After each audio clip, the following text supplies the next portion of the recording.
Hey YouTubers, this is Cyberdyne24 here, and I just received my brand new ignition coil for my Husqvarna 350 chainsaw. So we're going to do a little video on how to reinstall it and also explain the differences between a regular ignition coil and a non-rev ignition coil. And as you can see right here, this is your stock ignition coil. Now, with pretty much anything, small engines or even cars nowadays, is they have governors on them, which pretty much limits them on RPMs. So if you had, let's say, take for instance on a Chevy Blazer, 4.3 liter Vortec V6, it's limited to a certain amount of RPMs. Now, with a chainsaw, same thing. How these ignition coils prevent they keep the RPMs down is once it hits a certain threshold, some of them 9,000 to 13,000 RPMs, it will start misfiring, which then brings the RPMs down to the more manageable level. With a non-rev ignition coil, it does not do that. So you can take a saw like this one. I believe the Husqvarna 350 max RPM, I believe, is like 9,500 RPMs. This can probably go up to 12, 13, 14,000 RPMs. That means this little saw can pack a pretty damn good punch. Now, with parts like those, dual port mufflers and stuff like that, they are considered outlaw parts, which means they are non-EPA parts. That means you can't use them in the woods, you can't use them for firewood cutting, you can't use them in any kind of commercial logging applications. Why? Because it voids the warranty, plus it voids any liability with the saw manufacturer. Plus, also it's more of a safety hazard, because with these higher RPM saws, it can do a lot more damage to you than with the saws with the governors on the ignition coil itself. And plus, also, is when you get into dual port mufflers, it goes into EPA standards. That means it's not as it puts out more pollutants. Even though it's better for the engine, it's kind of a disadvantage for them. But with these aftermarket parts, you can pretty much buy them anywhere.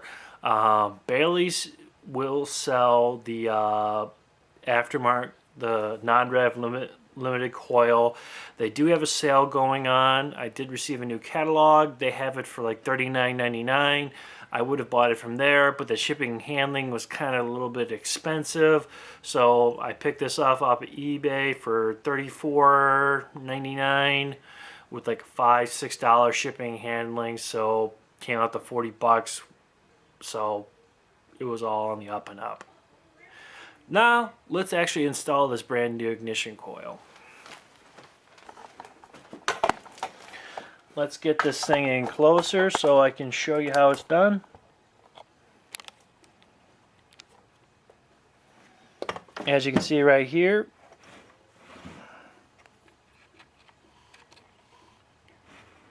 a bit more of a performance-based saw.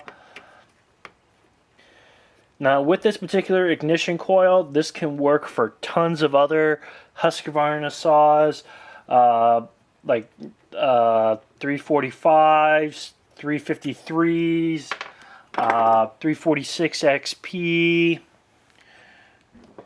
which that's a really good thing. If you have a 346 XP, I would definitely recommend doing that.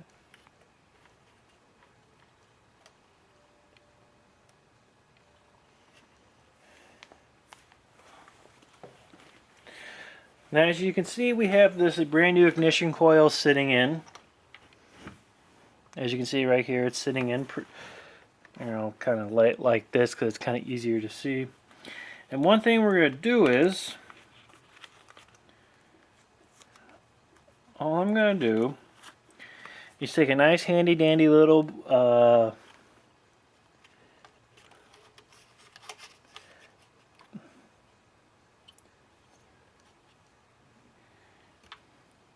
take a plain old business card, because you have to have some bit of a distance between the ignition coil and the magnets, because that's pretty much how it starts.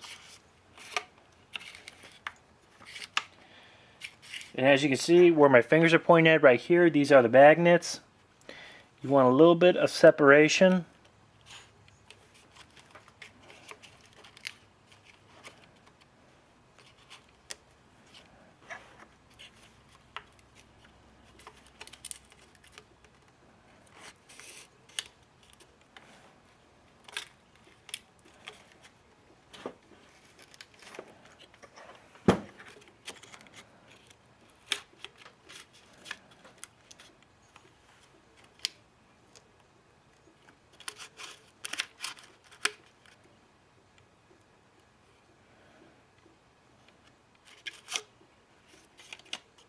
Kind of like something along those lines. Is the flywheel itself to rub on the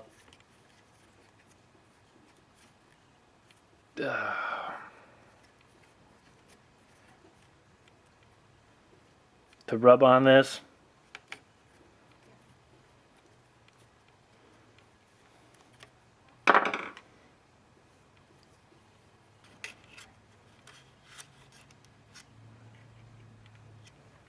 Because as you can see right here, we have two different connections. We have two different connections. You got this one little wire connection right here, and then also we have this connection right here. So one thing we'll have to do is we'll have to remove this piece.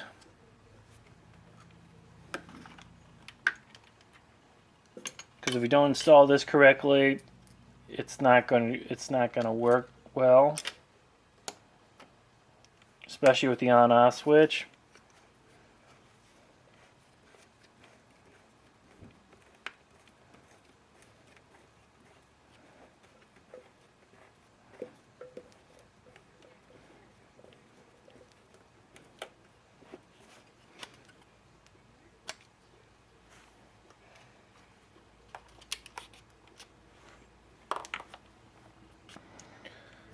Then we take the other bolt,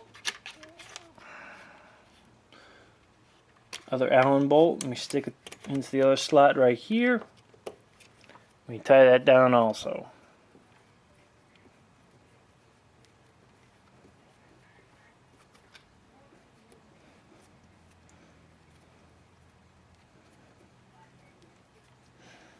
Now I know once I get this saw completely put together, this saw is going to be a beast.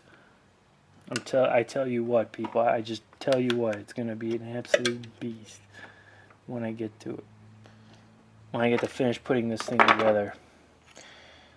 Yeah, the only problem I'm going to be really running into is just getting the piston cylinder for it, because that's the most expensive part. And there you go. Take the little blue connector, you hook it up to this one little piece right here of it.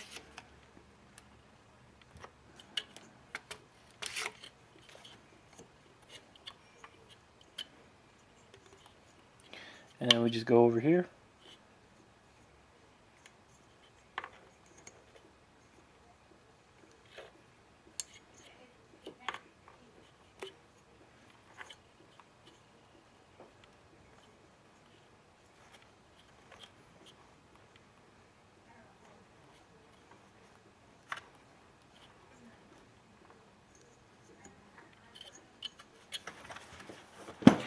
Just sort of turn it over a little bit.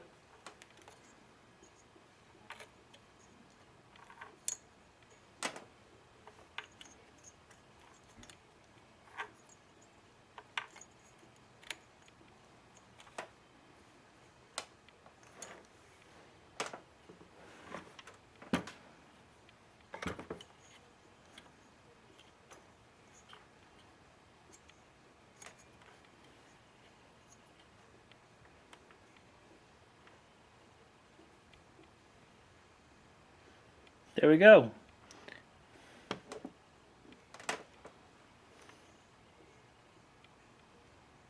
We have a nice solid we have a nice connection.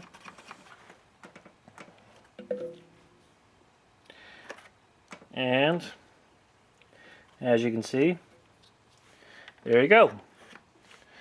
It's spaced properly.